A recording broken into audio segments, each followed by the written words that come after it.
El aire de la mañana tenía ese olor espeso que solo se respira en Yucatán.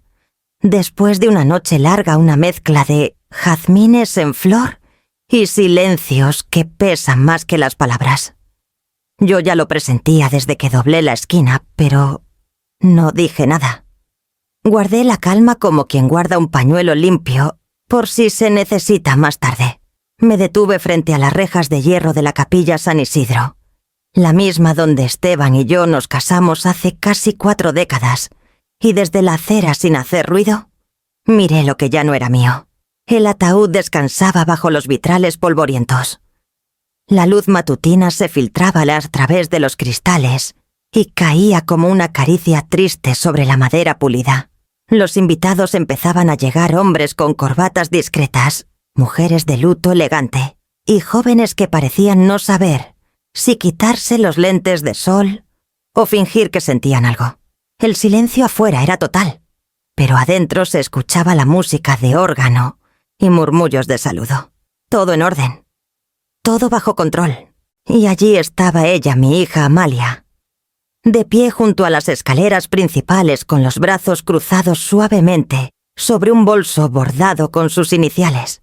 Su vestido negro le caía como un guante, ni una arruga ni un gesto fuera de lugar. Llevaba el luto como si fuera una pasarela. Saludaba con cortesía a personas que no veíamos desde hacía años, sonreía con la misma sonrisa que había perfeccionado, desde niña encantadora por fuera, calculadora por dentro. Su pañuelo de lino blanco absorbía lágrimas que no sentía. Parecía la hija dolida, pero yo conocía sus máscaras. Cuando nuestros ojos se cruzaron no hizo un gesto, no bajó la mirada. Solo alzó la barbilla como quien da una orden sin abrir la boca. Yo, Elvira Morales, su madre, su única madre, me quedé del otro lado de la calle aún con la esperanza tonta de que me haría una seña. Un pequeño movimiento bastaba. Pero no. Lo que vino fue otra cosa. 2 hombres con trajes gris oscuros se acercaron desde la entrada lateral. Caminaban con pasos firmes, sin prisa. Uno de ellos se detuvo justo delante de mí y sin mirarme a los ojos pronunció en tono neutro: «Señora Morales, nos pidieron que le informemos que no puede ingresar». Tardé en reaccionar. Creí haber oído mal. «Es el funeral de mi esposo», dije bajando la voz como si bastara con recordarles la obviedad. «Esteban Morales. Esta es su capilla. Yo organicé su primer testamento. Estuve con él en 3 cirugías. Este lugar lo elegimos juntos». El otro guardia, más joven, bajó la mirada, pero mantuvo el tono. «Lo siento, señora. Es un evento privado. La señorita Amalia Morales tiene control total de la lista de invitados». Me tembló la mano dentro del bolso donde sentía vibrar el teléfono. No necesitaba sacarlo para saber de quién era el mensaje. Pero lo hice igual. Una sola línea: «Por favor, no hagas esto más difícil de lo necesario». Y así fue como entendí. No me quería ahí. No cuando ella estaba rodeada de los importantes. No cuando las cámaras y los celulares grababan cada lágrima falsa. No cuando podía moldear la narrativa sin testigos. Yo que la crié sola casi toda su infancia, que fui su sostén cuando Esteban estaba más ausente que presente, yo no encajaba en su guión. No dije nada más. No grité, no supliqué. Retrocedí despacio con los tacones raspando el borde de la banqueta. La sombra de los árboles era más fresca que el aire que me rodeaba. No lloré, porque el llanto es para las pérdidas. Y esto que sentía no era solo pérdida, era traición. Me quedé allí un momento más, como si todavía pudiera encontrar a la niña que alguna vez vi correr por estos mismos escalones, con un moño mal puesto y las rodillas raspadas. Pero esa niña ya no estaba. Me había enterrado viva junto a su padre. Esa noche me senté sola en la cocina con una taza de manzanilla que se enfriaba entre mis manos. La casa estaba en silencio. No el silencio reconfortante de la paz, sino ese silencio que huele a despedida. Miré la pared donde antes colgaban las fotos familiares. Me vi a mí misma años atrás creyendo que el amor incondicional bastaba, que si una madre da todo, nunca será expulsada. Pero resulta que a veces hasta la sangre traiciona. Y esa fue la primera vez que pensé, esto no ha terminado. De vuelta en casa el silencio no era paz, sino eco. No había pasos, ni relojes, ni voces. Solo ese crujido leve de las paredes que envejecen contigo. Me senté frente a la taza de manzanilla que había dejado sobre la mesa antes de salir aquella mañana, aún medio llena, ahora completamente fría. La sostuve entre las manos como si eso bastara para calentarme el pecho, pero no fue suficiente.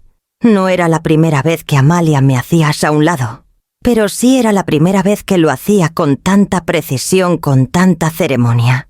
Y eso quizás fue lo que más dolía. No fue un error ni una omisión. Fue una decisión. Consciente. Pulida. A su estilo. Desde pequeña Amalia supo leer las habitaciones antes que los libros. Sabía cuándo quedarse callada y cuándo mirar con esos ojos de almendra que desarmaban a cualquiera. «Tu hija es un sol», decían las vecinas. Y sí brillaba, pero también quemaba. Nunca hizo berrinches, nunca rompió platos, nunca gritó.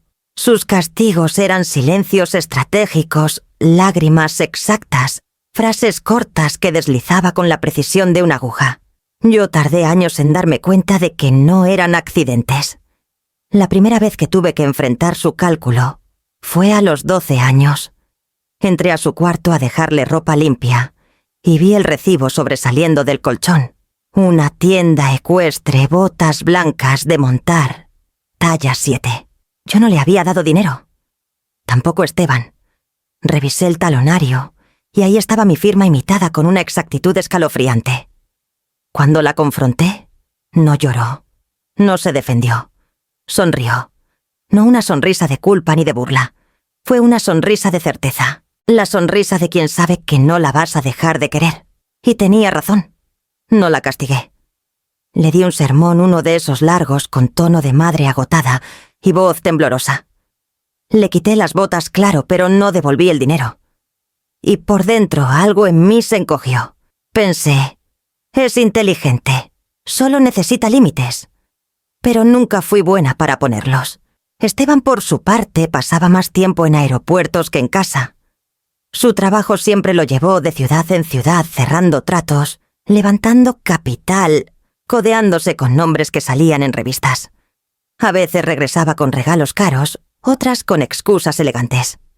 Pero criar a Amalia, eso fue mío, solo mío. Yo preparé sus loncheras.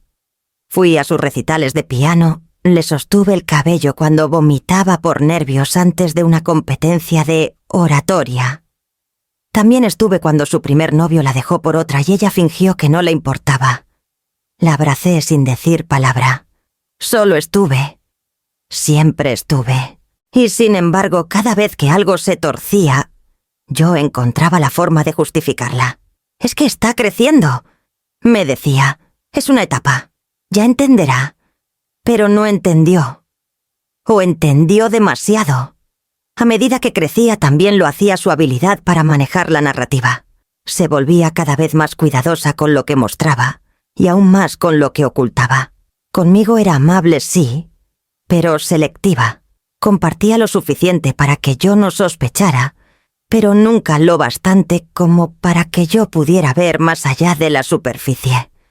Recuerdo una tarde cuando tenía unos 17 años que estábamos en la cocina preparando galletas. Una receta vieja de esas que yo aprendí de mi abuela. Entre risas, me dijo algo como: «Es impresionante cómo haces todo sin necesidad de que nadie te reconozca». Lo dijo con una voz dulce, casi admirativa. Pero había algo más ahí, una especie de veneno suave invisible que me hizo tragar en seco. Me acuerdo porque esa fue la primera vez que sentí que en su mirada había una evaluación constante. No un cariño simple, sino un cálculo. Y no supe cómo responder. Con los años ese patrón se repitió. Amalia no gritaba, no reclamaba, no rompía cosas. Pero cada decisión suya era un ajuste. Cada silencio, una declaración. Y yo, acostumbrada a perdonar sin condiciones, no supe leer el camino que estaba tomando. Ahora, con la taza entre las manos mientras la luz de la tarde se colaba por la ventana como si también dudara en quedarse, comprendí algo esencial. Lo que pasó hoy en la capilla no fue una ruptura. Fue la culminación de un proceso que venía gestándose desde hacía años. Yo no lo quise ver porque uno no espera que el cuchillo venga del mismo lado que la cuna. Pero ahí estaba. Y me había atravesado sin sangre, pero con exactitud. No lloré. Ya no. En lugar de eso me levanté con la calma de quien entiende tarde, pero firme. Llevé la taza al fregadero, la enjuagué y la dejé boca abajo. En la esquina del cajón de los recibos vi un sobre viejo ligeramente doblado. La letra era de Esteban. Su letra de abogado, recta, clara, sin adornos. Quizá era hora de volver a abrir ciertas puertas. Porque si Amalia creía que esto se había terminado, era porque no recordaba una cosa. Yo fui la que le enseñó a Esteban cómo cerrar bien los asuntos importantes.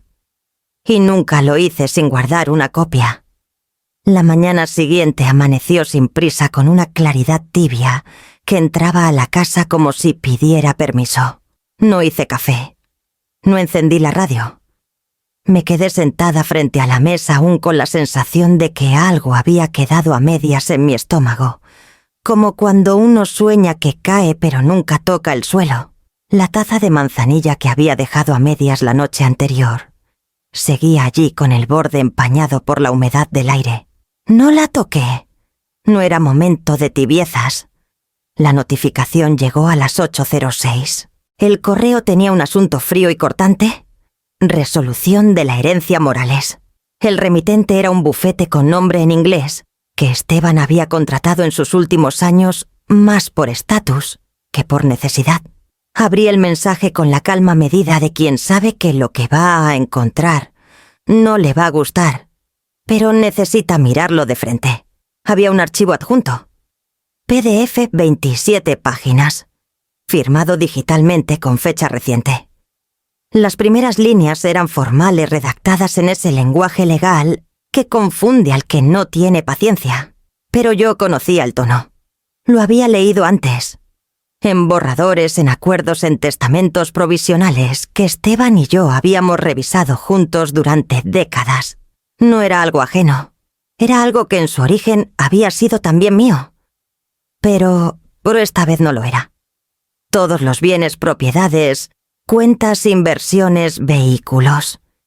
Y por supuesto la mansión de la Avenida Colón. Todo pasaba a ser propiedad exclusiva de Amalia Morales. No había menciones honoríficas. No había cartas paralelas. Ni una línea. Ni una palabra para mí. Era como si yo nunca hubiera existido en ese documento. Como si mi nombre no hubiese formado parte de su historia. Lo leí 3 veces. No por incredulidad, sino por confirmación. Cerré los ojos y por un segundo dejé que el silencio me invadiera del todo. Mi rabia no era por el dinero, ni por los metros cuadrados, ni por los saldos bancarios. No. Lo que me quemaba por dentro era el acto simbólico de haber sido borrada. De haber sido tachada sin tinta. Como si fuera una nota vieja que se arranca del cuaderno para que no incomode. El té se había enfriado del todo. Me lo llevé a los labios solo por hacer algo con las manos, pero el sabor era amargo, casi metálico. Lo dejé de nuevo en la mesa. No tenía hambre. No tenía sed. Lo único que sentía era una tensión aguda en la base de la nuca. Ese tipo de presión que no se cura con descanso, sino con resolución. Me levanté despacio. Caminé por el pasillo que separaba la cocina del cuarto de trabajo de Esteban. Había pasado años evitándolo desde que murió. No por tristeza, sino por respeto. Era su espacio, su guarida, su pequeño museo de orden y control. Abrí la puerta y respiré hondo. Todo seguía en su sitio: la estantería con libros de derecho, el escritorio de madera clara, los archivadores con etiquetas meticulosas. Me acerqué al 2.º cajón, el que nunca se cerraba del todo. Lo abrí. y ahí estaba una carpeta azul con borde plástico de esas que comprábamos en papelerías de barrio, mucho antes de que Esteban se pasara al mundo digital. La etiqueta decía simplemente fideicomiso. Pero no era la carpeta lo que buscaba. Debajo, al fondo del cajón, había un sobre manila doblado con cuidado, con una pequeña nota pegada en la esquina. La letra de Esteban. Su letra sobria, sin adornos. No abrir sin razón de peso. Lo tomé con manos más firmes de lo que esperaba. No lo abrí aún. Lo miré un momento largo. Afuera un camión pasó por la calle con ruido de motor viejo. Dentro todo seguía igual. Y de pronto lo recordé. La caja gris del banco, la que Esteban insistió en mantener activa incluso cuando ya todos sus documentos se digitalizaban. Siempre hay cosas que uno debe guardar con las manos, me decía. Y yo, que siempre fui de guardar duplicados, sabía exactamente a qué se refería. Así que caminé hacia la puerta con las llaves del coche en la mano. Porque si me habían borrado con un correo, entonces iba siendo hora de contestar con otra cosa.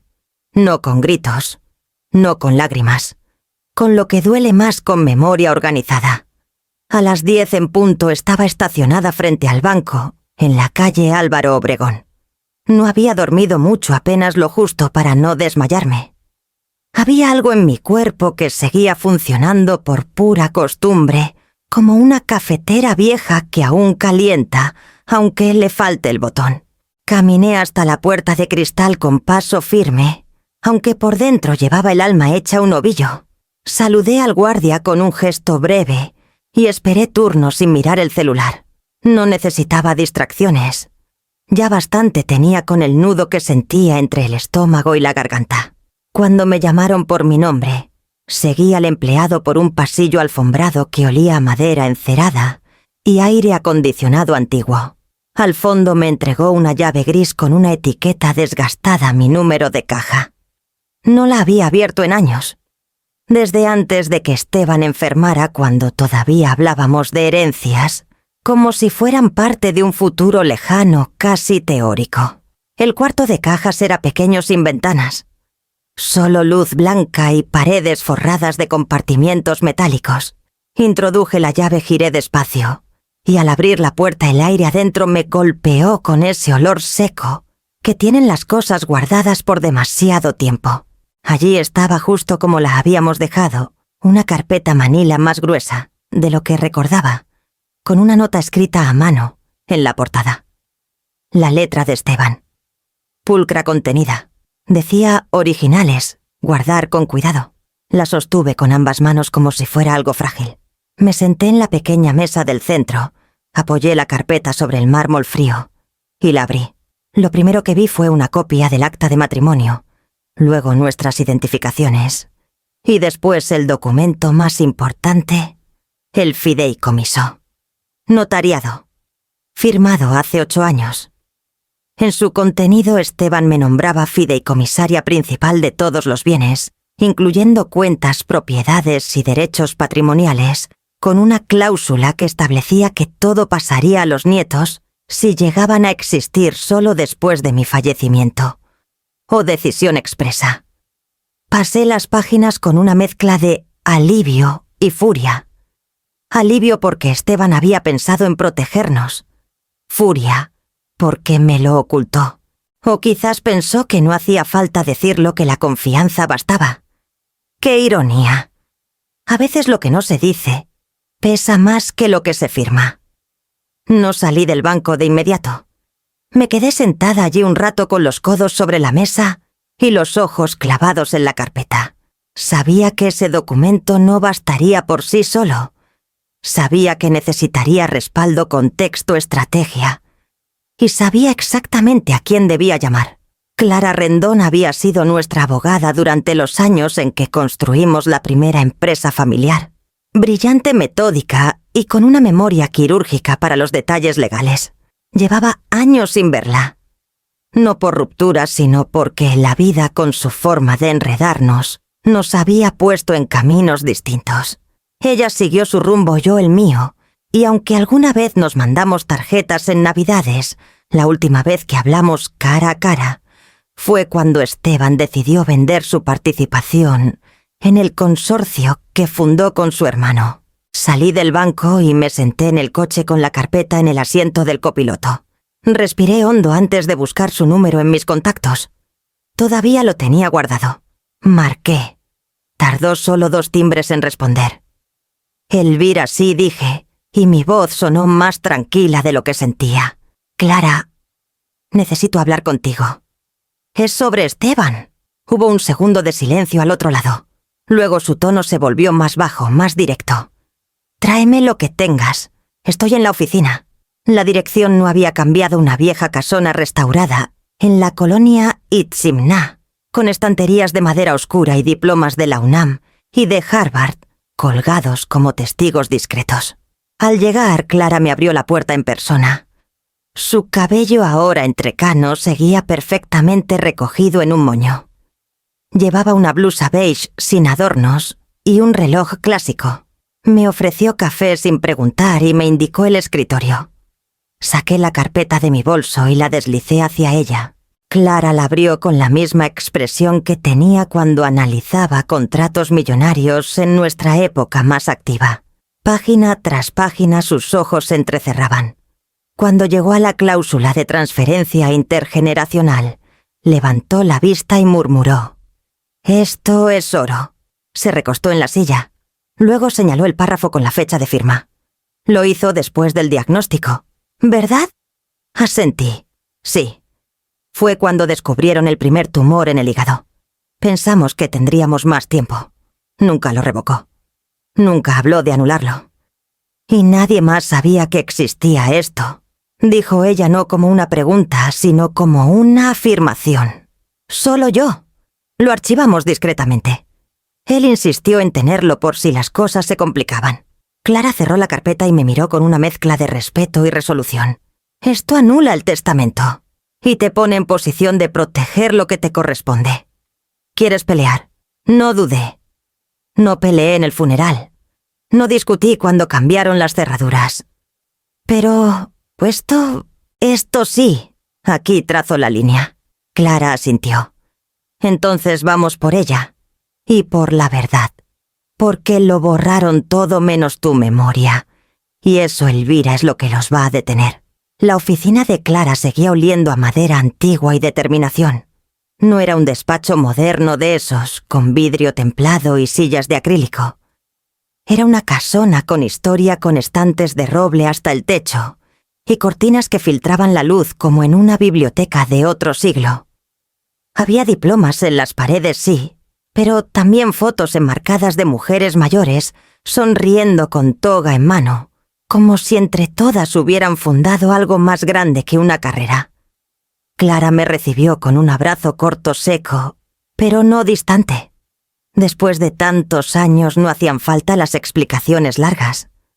Me ofreció café y lo sirvió sin azúcar como siempre lo tomábamos cuando Esteban ni aún firmaba contratos en su oficina y yo le alcanzaba las carpetas con post-its de colores. Nos sentamos frente a frente, yo con las manos cruzadas sobre las rodillas. Ella, con la carpeta ya abierta entre nosotras, pasaba las páginas con precisión marcando con el dedo índice cada sección importante.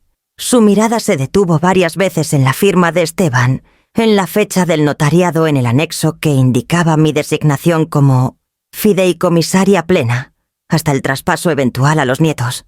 Cuando terminó, cerró la carpeta con suavidad y apoyó las manos sobre la tapa. Luego me miró con una seriedad que no necesitaba palabras. Esto anula el testamento. Lo dijo sin titubeos. No como una posibilidad, sino como un hecho inevitable. Asentí con la cabeza, aunque en mi interior aún sentía el vértigo de haber estado tan cerca de perderlo todo por una firma hecha en silencio. Clara se levantó, tomó su laptop y comenzó a abrir archivos, a revisar leyes actualizadas, a redactar un borrador de la moción judicial. Su energía era la de una mujer que conoce bien el campo de batalla. Una mujer que no grita pero que no retrocede. Y yo la admiré por eso. Siempre lo había hecho. ¿Recuerdas cuándo firmaron esto?, preguntó sin apartar la vista de la pantalla. Fue poco después del primer diagnóstico. Esteban no lo anunció enseguida. Quiso asegurarse de que todo estuviera en orden. Me pidió que lo acompañara al notario y me hizo prometer que si algún día él no podía hablar por sí mismo, yo sabría qué hacer. Clara soltó un suspiro corto. Lo firmaron bien. Está completo, sellado, respaldado en papel y en digital. No hay grietas. Entonces, ¿qué sigue? Ella giró la pantalla hacia mí. En ella un documento ya empezaba a tomar forma. Impugnación de testamento y solicitud de ejecución de fideicomiso. Vi mi nombre escrito en letra legal neutral, implacable, y justo debajo el de Amalia. Ahora comienza la parte lenta, dijo Clara. Tendremos que notificar a todas las partes interesadas. Ella responderá probablemente con su propio abogado. Puede que intente desacreditar el fideicomiso, o incluso a ti. Lo sé, respondí sin levantar la voz. Estoy preparada. Pero no lo estaba. No del todo. Porque una cosa es tener el documento correcto, y otra es tener el corazón en su sitio. Una cosa es tener la ley de tu lado, y otra es enfrentar a tu hija, sabiendo que pase lo que pase, algo se ha roto para siempre. Clara se volvió a sentar y me ofreció un cuaderno pequeño de tapas negras. Toma nota de todo. Conversaciones, fechas, llamadas. No importa si parecen triviales. A veces un comentario en un mensaje puede cambiar el curso de un juicio. Tomé el cuaderno y lo guardé en el bolso como si fuera una brújula. Afuera, el día seguía avanzando. Y por primera vez en semanas sentí que tenía una dirección. Y tú, le pregunté buscando algo más allá del trámite legal. ¿Cómo estás, Clara? Ella sonrió con la boca pero no con los ojos, haciendo lo que sé hacer. En este país las mujeres aprendemos a defendernos con papeles. Los sentimientos no sirven en el tribunal. Pero sí pesan, dije. Asintió lentamente. Sí. Y a veces también sangran aunque nadie los vea. Salí de su oficina con una carpeta bajo el brazo y una certeza en el pecho esta vez. No iba a quedarme sentada viendo cómo otros contaban mi historia. No iba a desaparecer entre documentos manipulados ni fotos familiares editadas. Esta vez iba a escribir cada línea con mi letra. Mientras manejaba de regreso a casa pensaba en Esteban. En cómo planeó todo en silencio como solía hacer cuando las cosas eran verdaderamente serias. Pensé en si habría imaginado esto, si al firmar aquel documento sabía que algún día su hija y yo estaríamos enfrentadas en una corte. Tal vez sí, tal vez no. Pero en ese momento, en medio del tráfico y el ruido, entendí algo esencial. Él me dejó una herramienta, pero también una pregunta. ¿Qué haría yo con ella? Y la respuesta se estaba empezando a escribir, con sello, con firma, y por fin con mi voz. Fue Clara quien me lo contó con ese tono suyo que mezcla profesionalismo y una pizca de ironía bien colocada. Se la entregaron en plena clase. Estaba usando leggings color lila y un micrófono de diadema. No se inmutó. Me imaginé la escena sin esfuerzo, Amalia, en su estudio de yoga boutique, paredes blancas, plantas en macetas colgantes, incienso quemándose en una esquina y música instrumental de fondo. El mensajero entrando en silencio, extendiéndole el sobre cerrado con mi nombre en letras negras y ella tomándolo como si fuera el recibo de una compra cualquiera, sin detener la postura, sin alterar la voz, como si supiera que esto llegaría. Como si ya tuviera preparado el siguiente paso. Y no me equivoqué. A la mañana siguiente un artículo breve apareció en la sección de Sociedad del Diario de Yucatán. No llevaba foto mía, faltaba más, pero sí una cita textual de Amalia. Mi madre abandonó a mi padre mucho antes de que falleciera. Yo fui la que se quedó. Yo manejé todo cuando él estaba más débil. Debajo una imagen suya saliendo del estudio con una botella de agua de vidrio en la mano y el cabello perfectamente recogido, Cruzaba los brazos con una expresión serena casi compasiva. Era el tipo de rostro que genera simpatía en quienes solo leen titulares. No respondí. No llamé a ningún periodista. No publiqué cartas abiertas ni hice aclaraciones. En el mercado algunas vecinas bajaban la voz al saludarme.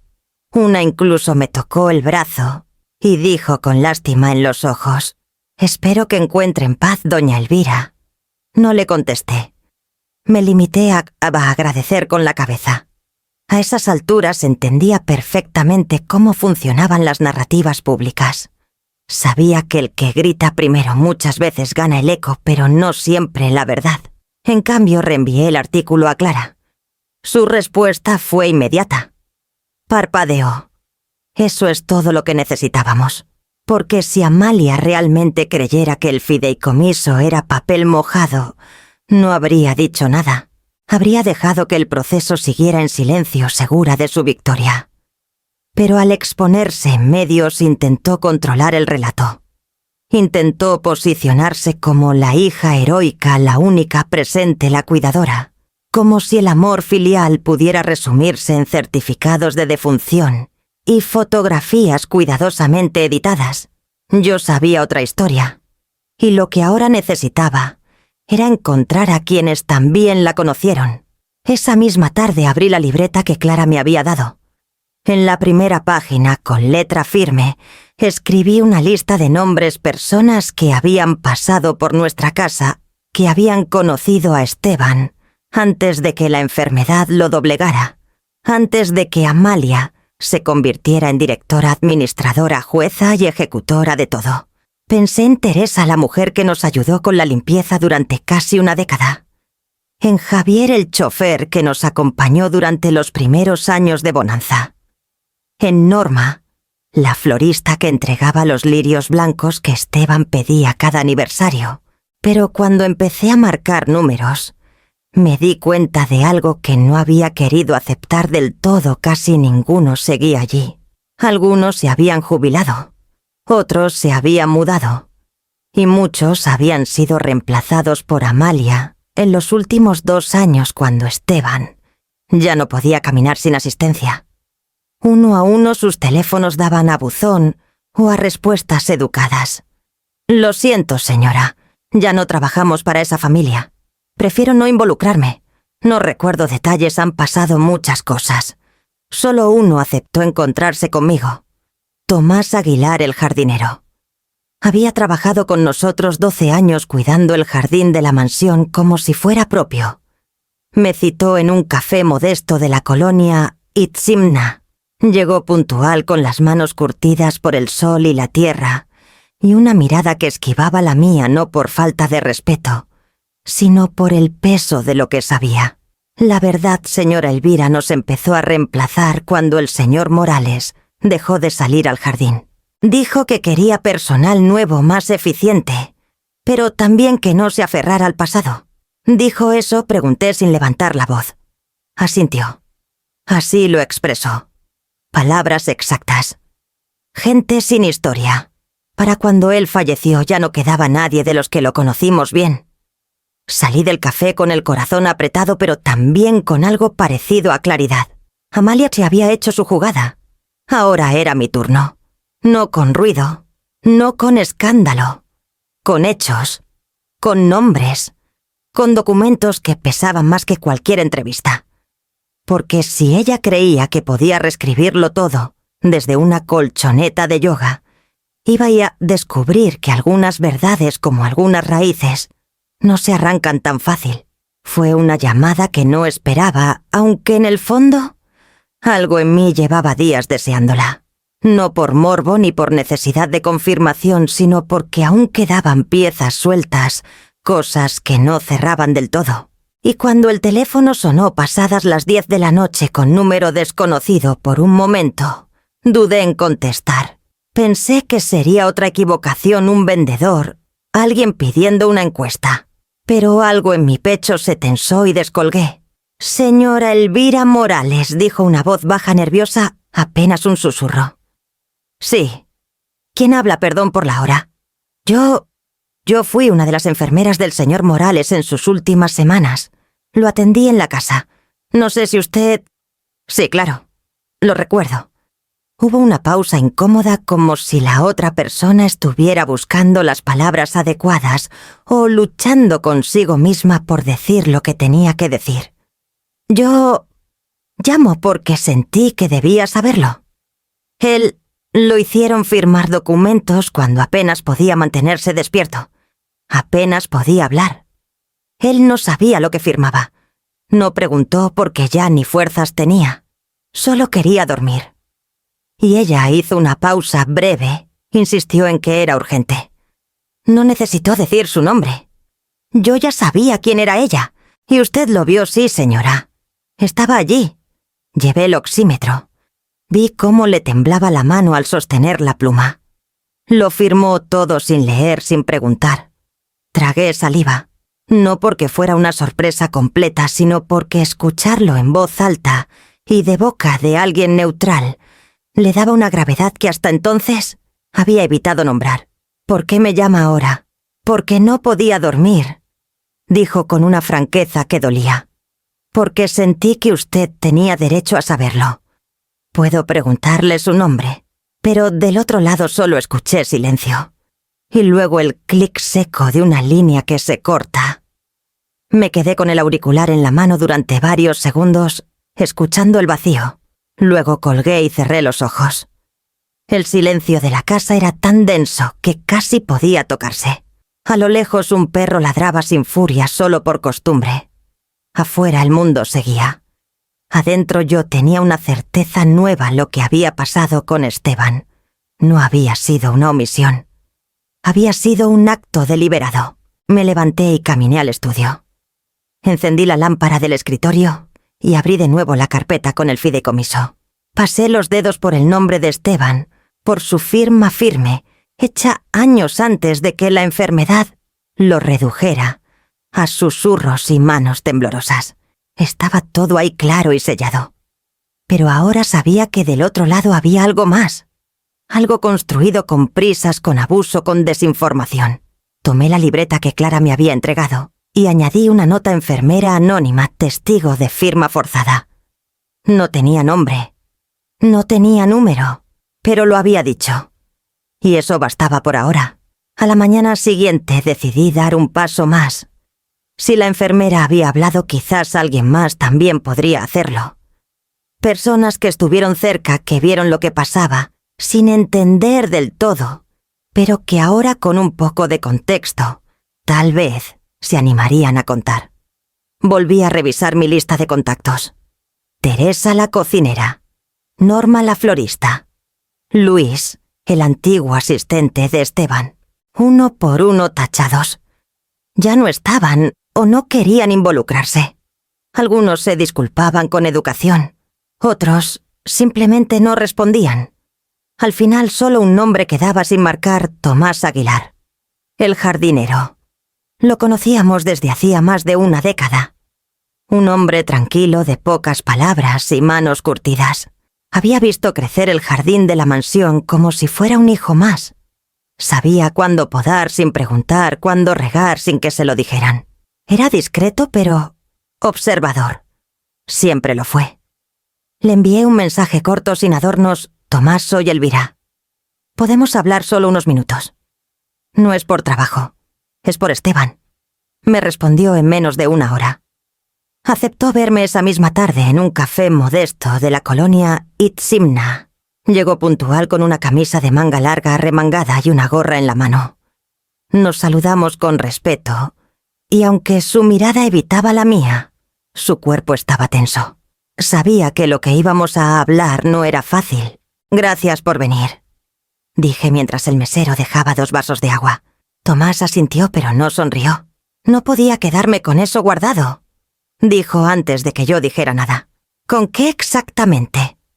Tomó aire. Nos empezó a reemplazar cuando el señor Morales ya no podía salir al jardín. Dijo que quería personal más eficiente, pero también usó una frase que no se me va. Dijo que necesitaba gente que no se aferrara al pasado. Gente sin historia. Exacto. Así lo dijo. Me lo repitió cuando trajeron al nuevo jardinero. Yo ya sabía que me iban a despedir. Y no fui el único.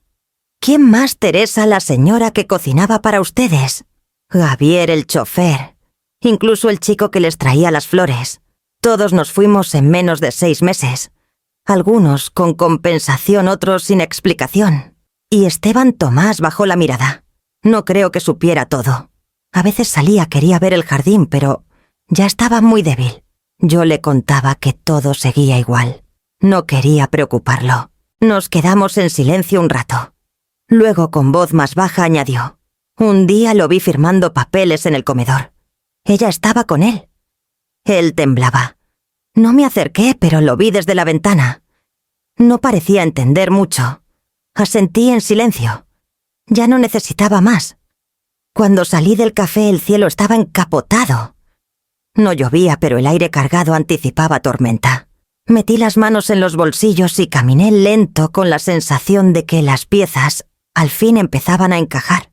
No por casualidad, no por milagro, sino porque la verdad, aunque tarde, siempre encuentra a quienes no le tienen miedo. Y yo ya no lo tenía. Esa noche, después de cenar algo sin sabor y de regar las pocas plantas que aún quedaban en el patio trasero, decidí entrar al cuarto de Esteban. Hacía meses que no lo hacía. No porque me doliera, sino porque su ausencia allí era tan rotunda que todo lo demás parecía decorado inútil. Pero algo en el jardín vacío, en la grava blanca donde antes hubo vida, me empujó a buscar. No sabía qué. Quizás una señal. O quizás simplemente un respiro.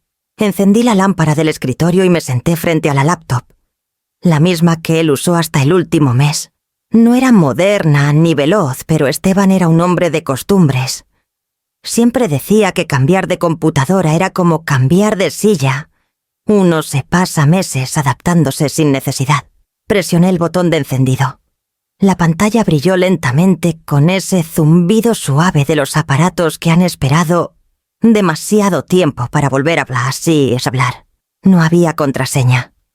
Nunca le puso una. Decía que si uno tenía que esconder lo que guardaba, mejor no lo guardara en absoluto. Y por eso, tal vez, me sorprendió menos de lo que debería encontrar la bandeja de entrada abierta, sin filtros, sin carpetas. Todo ahí. Crudo y simple. La mayoría de los correos eran confirmaciones bancarias, suscripciones a boletines financieros, recordatorios de citas pasadas. Nada que no pudiera haber salido del teléfono de un hombre común. Pero justo cuando estaba a punto de cerrar la tapa, vi un asunto sin título fechado, 5 semanas antes de su muerte. El remitente era su cuenta personal. El destinatario, CR Asesores Patrimoniales. Un viejo contacto de su época en la firma de inversiones. Al abrirlo me encontré con una sola línea. Si algo pasa, Elvira sabe dónde está la verdad. No había más. Ni enlaces, ni documentos adjuntos, ni explicaciones. Solo esa frase. Y sin embargo lo decía todo. Me quedé en silencio mirando la pantalla como si fuera una carta que acababa de llegar por debajo de la puerta. Esteban no era hombre de florituras. Si decía algo así era porque sabía que el tiempo no le iba a alcanzar para más. Y porque confiaba incluso en su silencio, en que yo entendería el mensaje. ¿Dónde está la verdad?, repetí en voz baja. La verdad no estaba en una sola hoja. No en el fideicomiso. No en la carta del notario. Estaba en la suma de todo. En el testimonio de Tomás, en las llamadas nocturnas, en las fechas que no coincidían. Y sobre todo en lo que no había dicho en voz alta. No era casualidad que usara mi nombre. Podrían haber dicho mi esposa o mi mujer, pero no.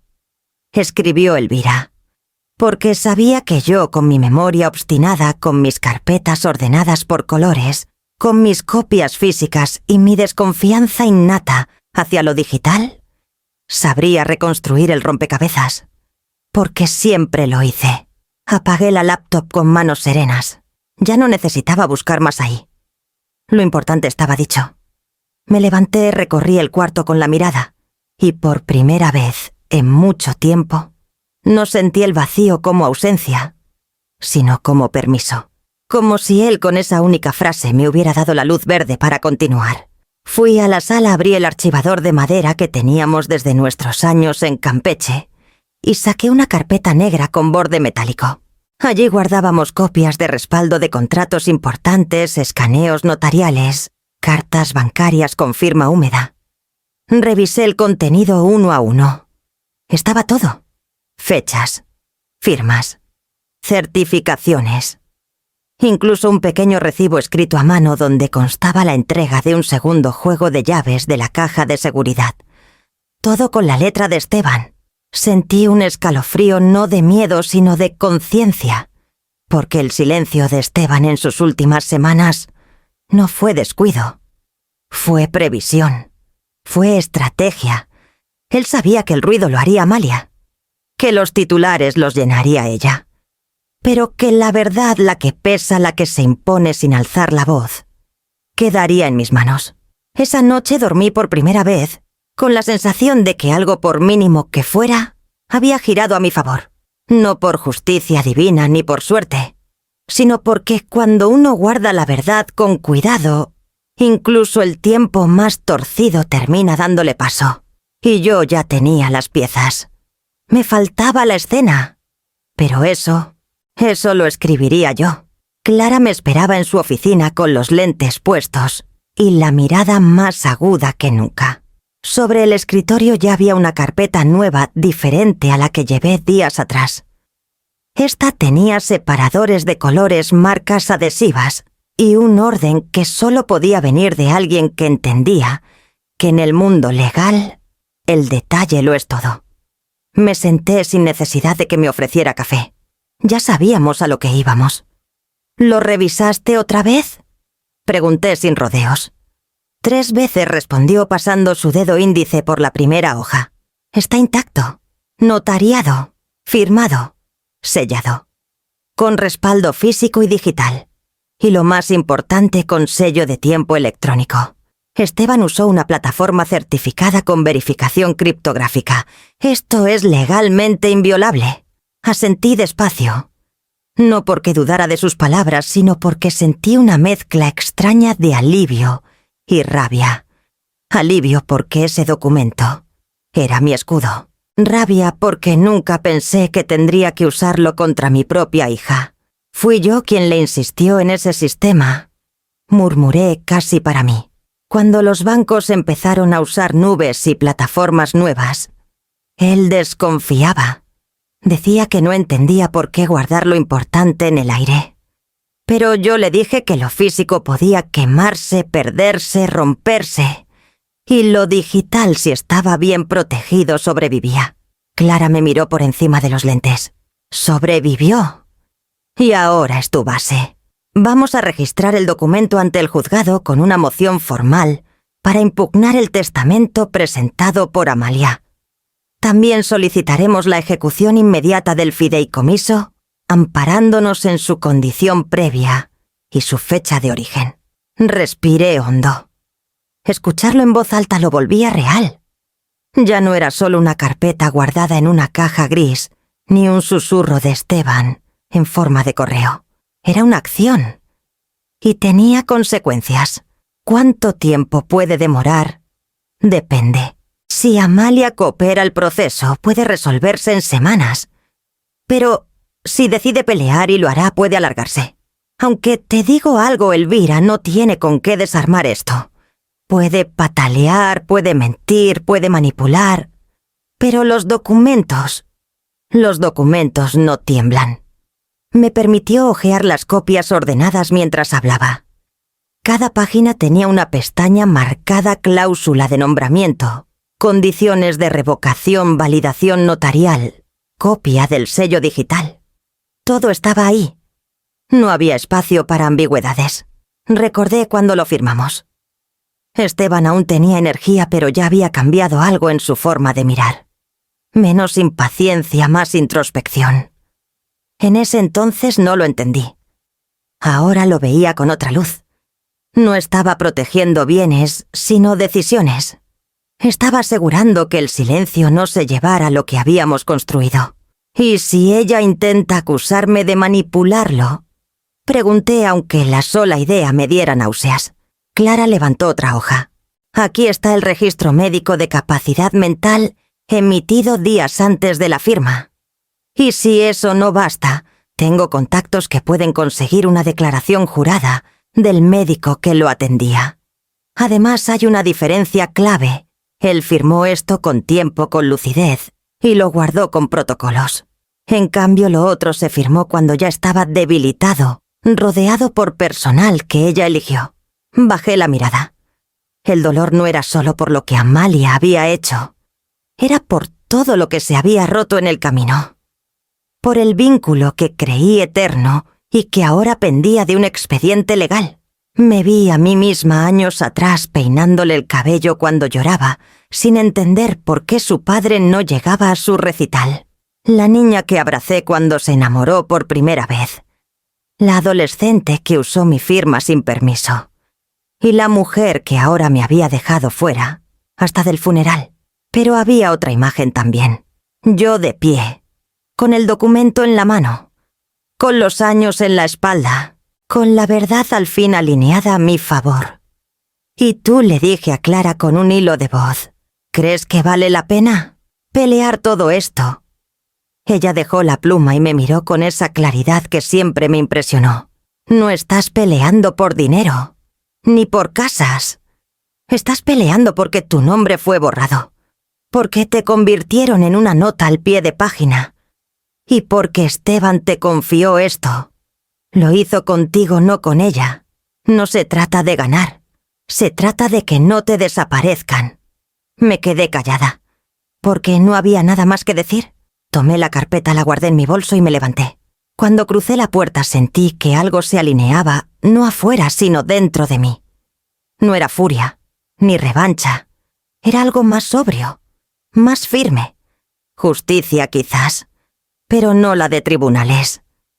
La que viene cuando por fin alguien se atreve a decir hasta aquí. El juzgado no era grande, ni solemne, ni imponente.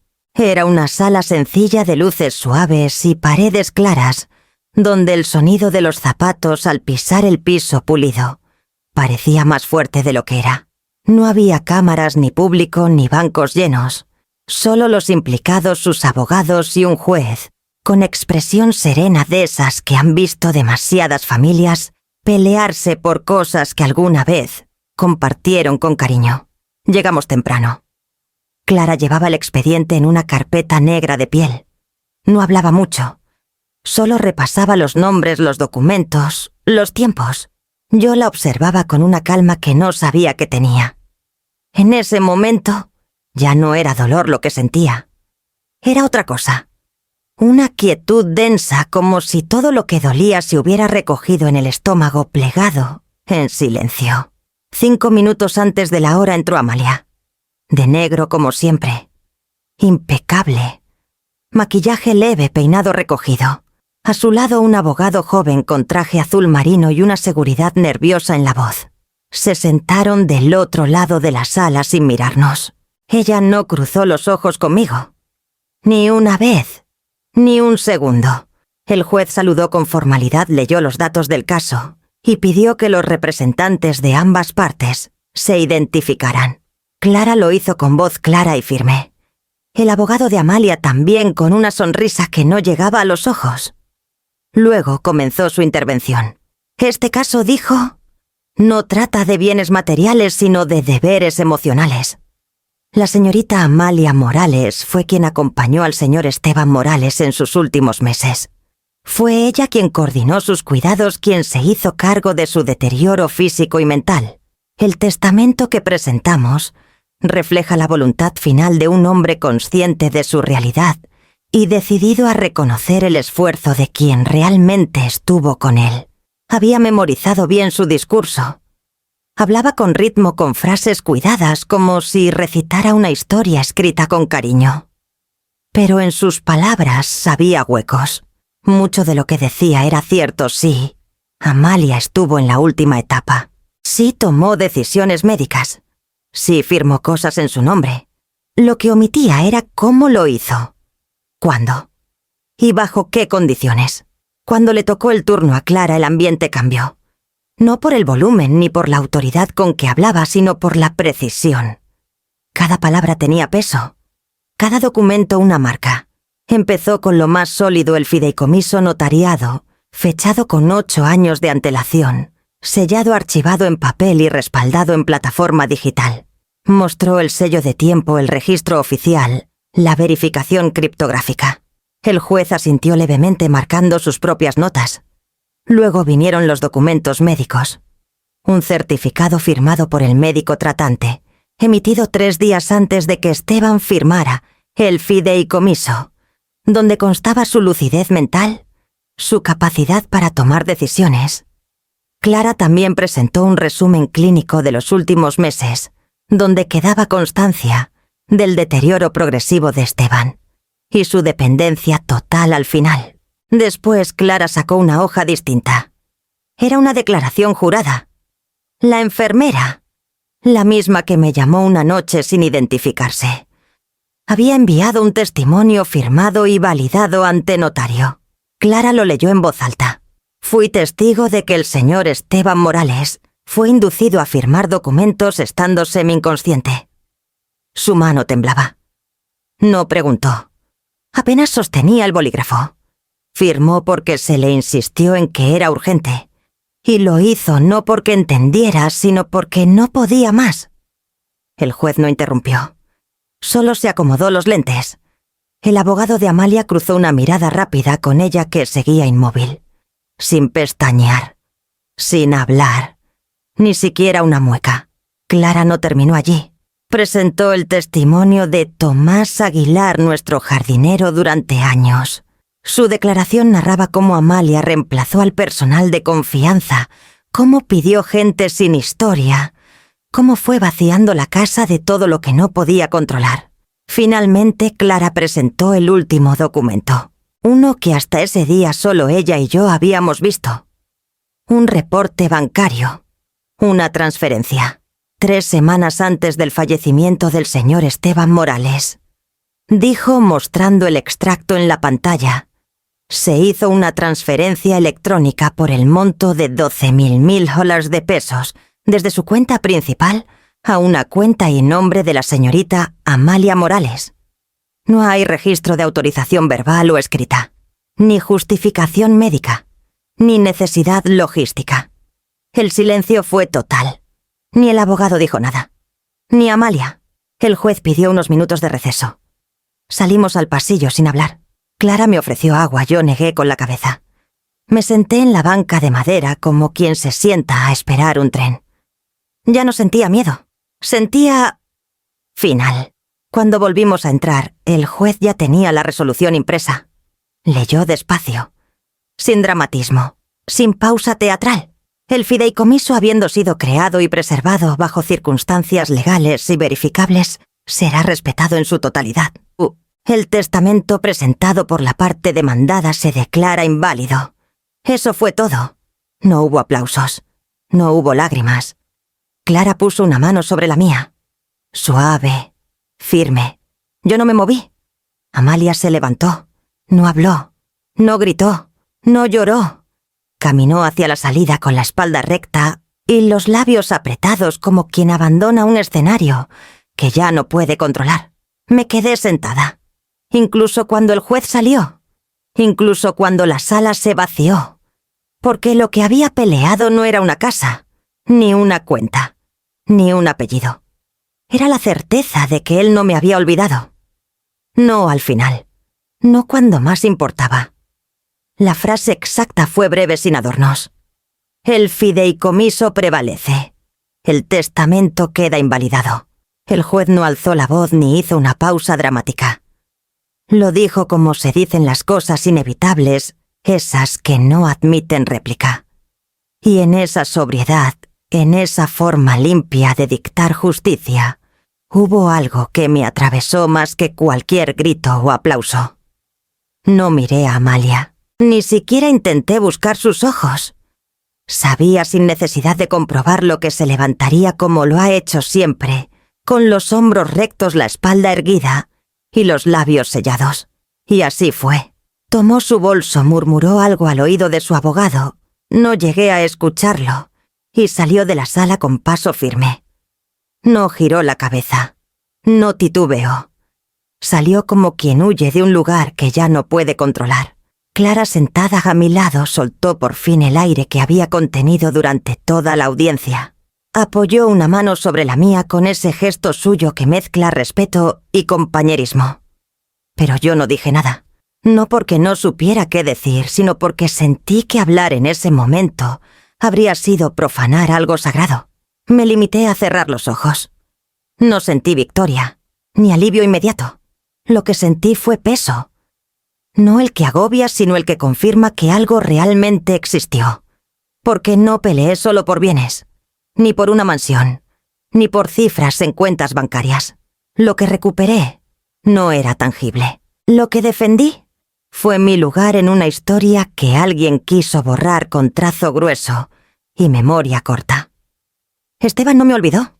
No al final. No cuando su cuerpo cedía, pero su mente aún tejía líneas de protección. Su silencio no fue abandono. Fue confianza. Y su nombre, el mío, los años, la vida que construimos con defectos, con ausencias, con risas y errores. Todo eso quedó escrito. Legalmente. Pero más importante aún, quedó recordado. Cuando el juez se retiró, no me moví. Me quedé sentada con la vista fija en el escritorio como si pudiera grabar cada detalle, la forma del micrófono, el color gastado del expediente, las esquinas dobladas de los documentos. Porque aunque la sentencia ya estaba dictada, yo necesitaba ese momento para sellar algo dentro de mí. Clara recogió los papeles con el método de siempre, sin apuro. Antes de salir me tocó suavemente el hombro. «Cuando estés lista», dijo, y lo estuve unos segundos después. Caminamos por el pasillo en silencio. Afuera la luz del mediodía caía sobre el estacionamiento con una tibieza inesperada. El aire olía a polvo y hojas secas. El mundo seguía girando. Nadie allí afuera sabía que en una sala pequeña una mujer había recuperado, no una propiedad, sino su dignidad. No llamé a nadie. No anuncié nada. No publiqué palabras altisonantes en redes, ni mandé mensajes. Volví a casa sola. Y mientras abría la puerta de entrada, pensé que la vida no te devuelve lo que te quitan exactamente igual. A veces lo hace en forma de documento sellado. A veces en forma de silencio lleno. A veces simplemente en forma de memoria que ya no duele. Y eso para mí era suficiente. Las llaves llegaron en un sobre sellado, sin ceremonia, sin carta de acompañamiento. El mensajero apenas dijo mi nombre, me entregó el paquete y se marchó sin preguntar nada. Dentro del sobre había un llavero sencillo metálico con el escudo de la notaría en un extremo. También venía un inventario manuscrito hecho con letra pulcra, pero impersonal. Muebles que quedaron electrodomésticos, obras menores de arte que no se vendieron, libros contables. Nada que doliera. Nada que brillara. Solo restos. Las dejé sobre la mesa de la cocina al lado de una taza que no había usado en días. No las tomé de inmediato.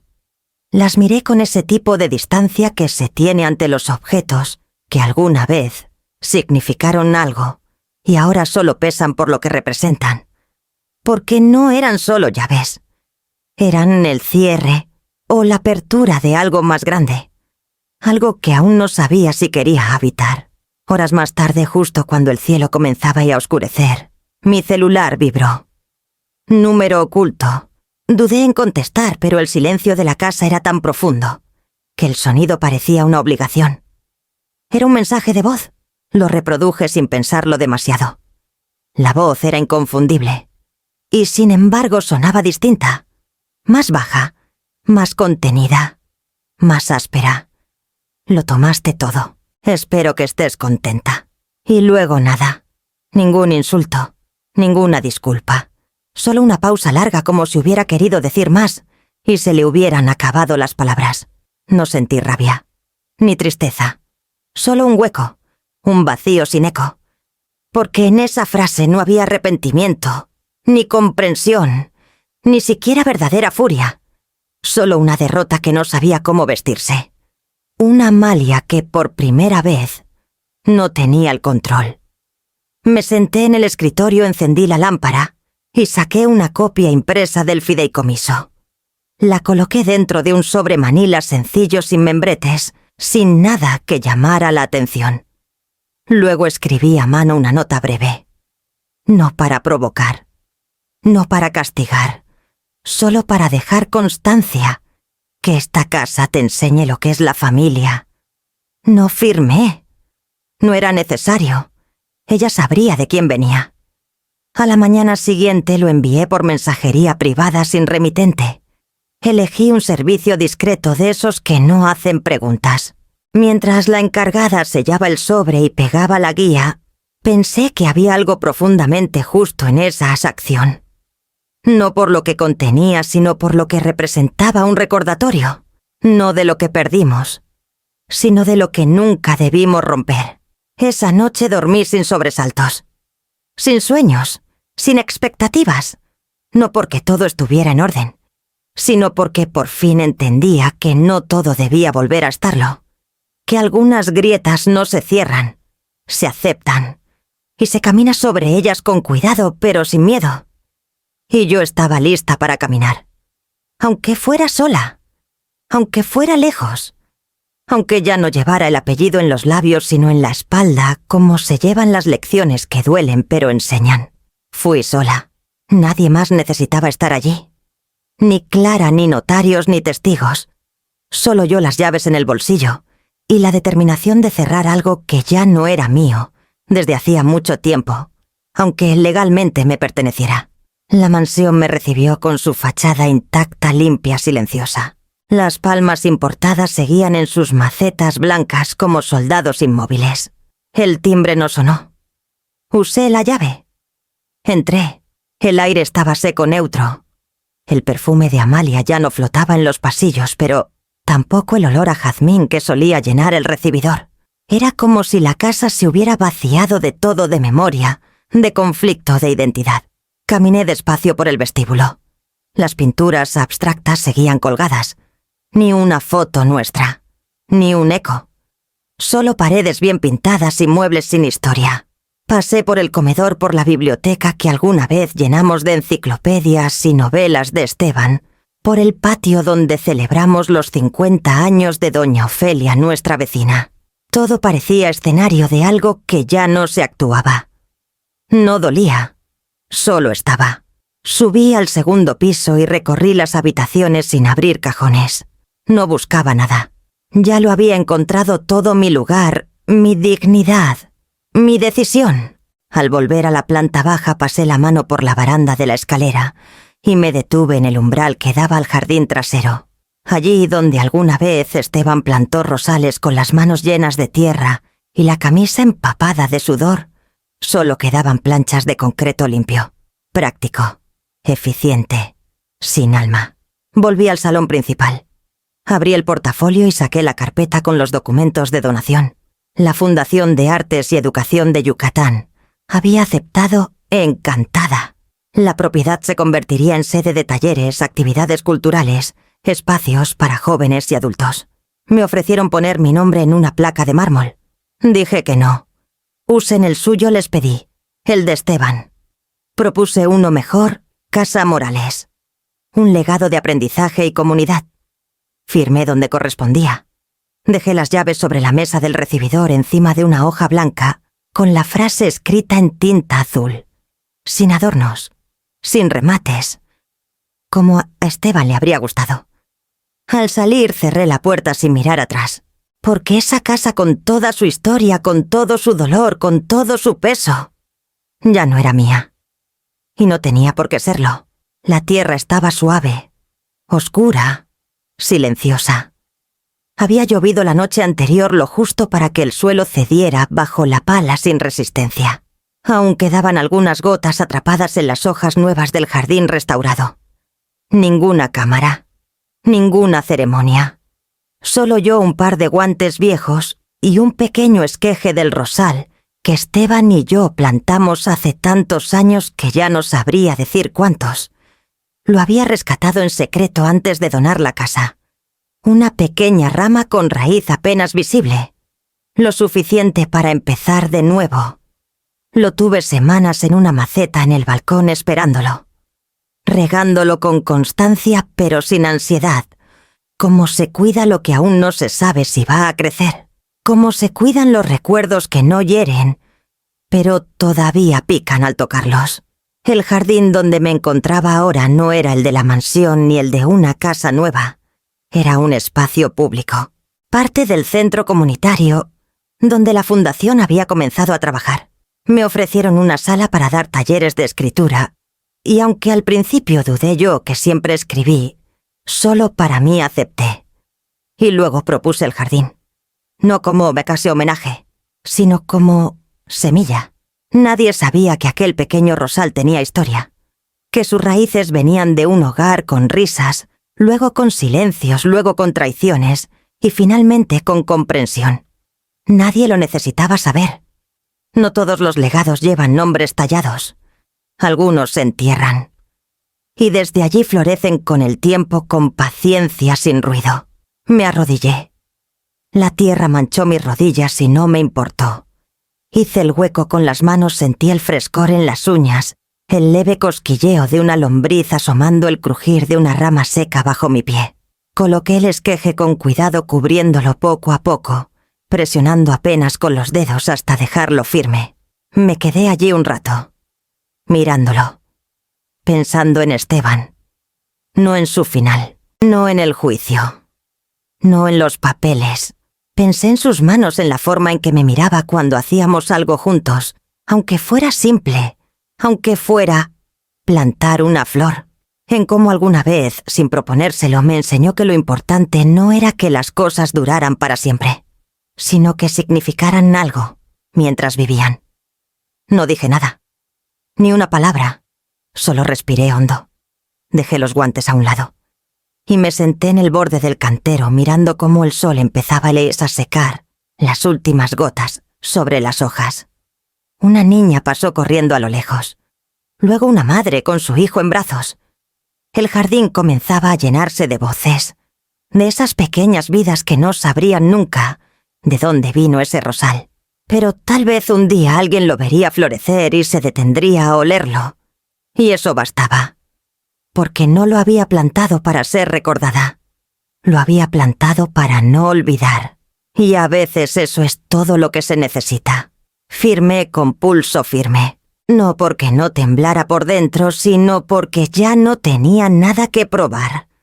El papel tenía su peso, su sellado, su legalidad.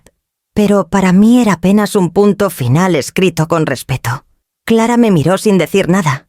Me ofreció un bolígrafo elegante de su escritorio, uno de esos que uno guarda para ocasiones solemnes. Lo rechacé con una sonrisa. Usé el mío de plástico azul con la tapa mordida y la tinta justa, porque a veces lo que uno usa todos los días también puede cerrar una historia.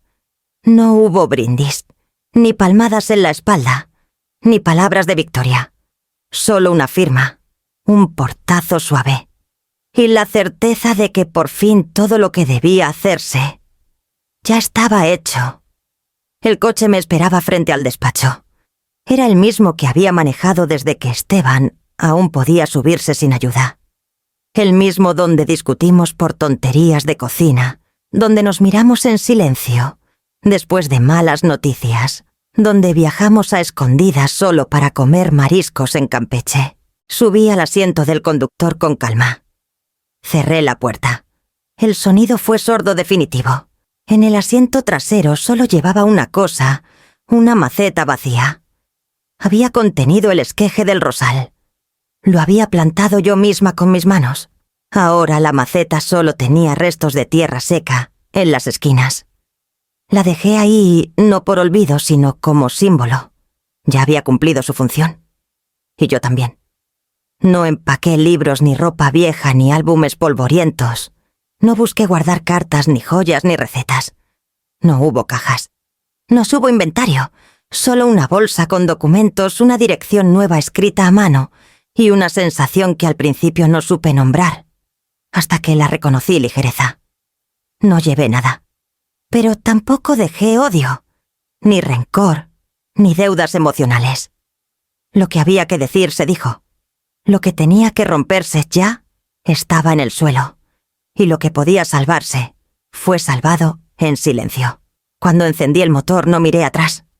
No por orgullo, sino porque no hacía falta. Lo único que quedaba en ese lugar era el eco de una mujer que había aprendido a irse sin hacer ruido. Y eso en este mundo que siempre espera un portazo, era mi forma de libertad. A veces la herencia más duradera no está en lo que guardas, sino en lo que decides regalar. Yo regalé la casa, el jardín, el nombre en la placa. Regalé mi rabia transformada en algo útil. Y sí, también regalé el perdón aunque nadie lo pidiera.